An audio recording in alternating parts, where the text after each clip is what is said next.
Halo, salam corona untuk kita semua. Kembali lagi bersama saya atas nama Rimba Hanson Putra Kaja, NIM 1803030133, kelas C, semester 6 dari Prodi Sosiologi, Fakultas Ilmu Sosial dan Ilmu Politik, Universitas Nusa Cendana. Baik, pada siang hari ini saya akan mereview tugas pendidikan anti korupsi, review buku yang ke-9. Oke, tanpa basa-basi kita langsung ke materinya. Di sini berjudul Korupsi, Ideologi, dan Populisme. Di sini korupsi politik dan masalah valensi. Kita ke korupsi politik dahulu. Korupsi politik dalam perspektif institusional merupakan tindakan yang menyimpang dari tugas-tugas peran publik yang formal untuk memperoleh uang atau kekayaan pribadi, perseorangan, keluarga dekat, atau perseorangan, keluarga dekat, dan kelompok pribadi dengan cara yang melanggar peraturan dari alasan orang-orang dalam jabatan tertentu yang dapat mempengaruhi. Oke teman-teman, di sini kita bisa lihat perspektif korupsi politik dari perspektif institusional yang merupakan tindakan yang menyimpang dari tugas-tugas peran publik yang formal untuk memperoleh uang atau kekayaan pribadi atau perseorangan, keluarga dekat, dan kelompok pribadi dengan cara yang melanggar peraturan dari orang-orang dalam jabatan tertentu yang dapat mempengaruhi. Oke. Alasan pemilih memilih politisi korup, yaitu karena pemilih sering mencari mana yang lebih menguntungkan untuk memenuhi semua kebutuhan mereka, dan faksionalisme dalam sistem kepartaian yang lemah menghalangi kemampuan perwakilan pemilih untuk membuat kebijakan yang selaras dan mengurangi kesejahteraan pemilih yang menentang kebijakan perwakilan pemilih tersebut. Oke. Bentuk-bentuk korupsi politik. Bentuk-bentuk korupsi politik terdiri dari penyuapan terhadap panjangnya prosedur dan antrean pelayan publik, penyuapan terhadap pengawasan birokrasi publik, dan penyuapan untuk meningkatkan kekuasaan ekonomi atau menjajakan pengaruh pejabat publik untuk menjamin pelaksanaan pertukaran korupsi dari orang yang memberi suap, pembelian suara untuk mempertahankan kekuasaan partai politik, nepotisme atau patronage untuk mendapatkan pekerjaan tertentu, dan korupsi pembiayaan partai politik. Oke, itu adalah bentuk-bentuk dari korupsi politik. Kita ke berikutnya. Kita masuk ke masalah valensi. Masalah valensi di sini adalah masalah di mana ada banyak konsensus di antara para pemilih, karena masalah valensi mewakili tujuan atau kualitas pemilih menggunakan masalah valensi untuk mengevaluasi keefektifan partai politik dalam menghasilkan tujuan atau kualitas tertentu. Oke, konsep isu valensi merupakan cara berteori tentang bagaimana pemilih termotivasi untuk memilih partai yang bersaing dalam suatu pemilu. Konsep ini dikembangkan oleh kritik Donald Strokes terhadap teori perilaku pemungutan suara yang diramalkan Strokes terlalu terbatas pada gagasan tentang rasionalitas pemilih dan impuls ideologis.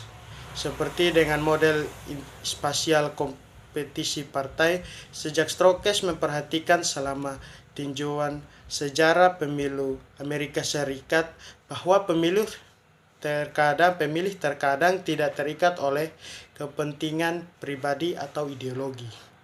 Masalah valensi dapat dikontraskan dan ditentang dengan masalah posisi.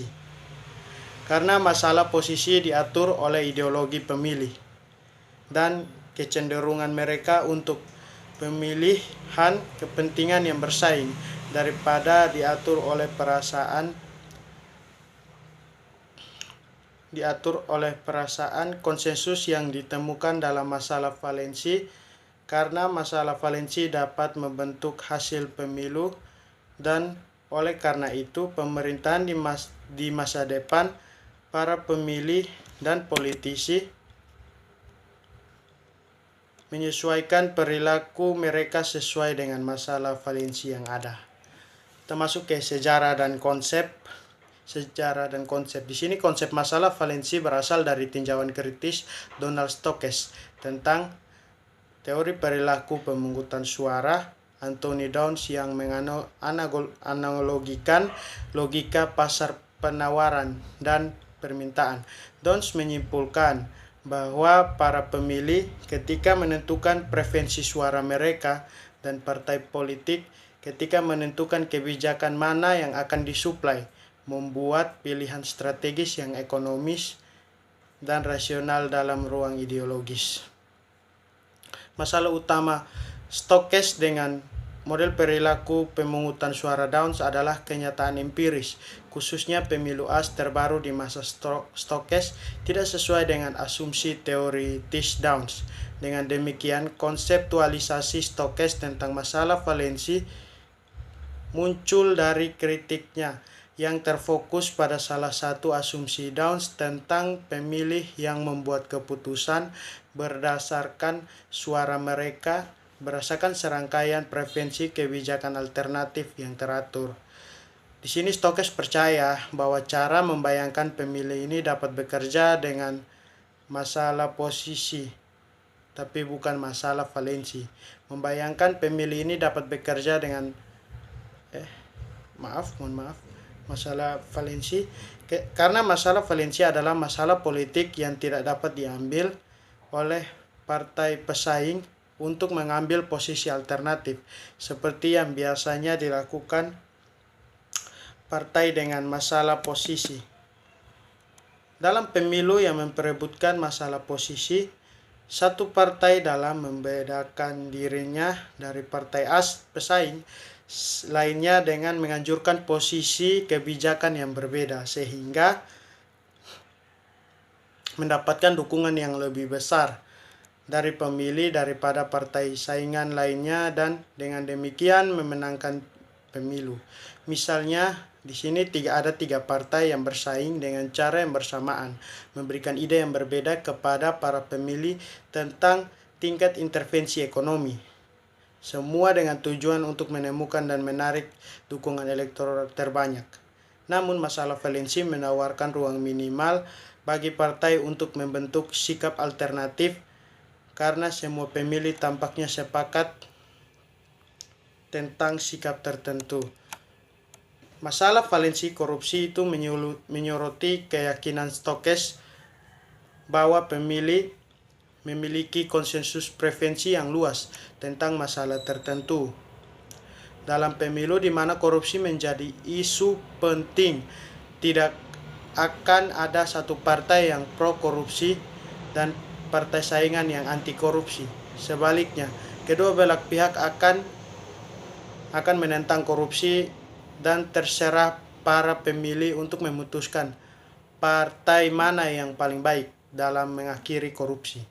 Oleh karena itu, isu valensi merupakan isu yang digunakan oleh pemilih untuk menilai kompetisi suatu partai, berdasarkan apakah partai tersebut dapat secara paling efektif mewujudkan suatu tujuan atau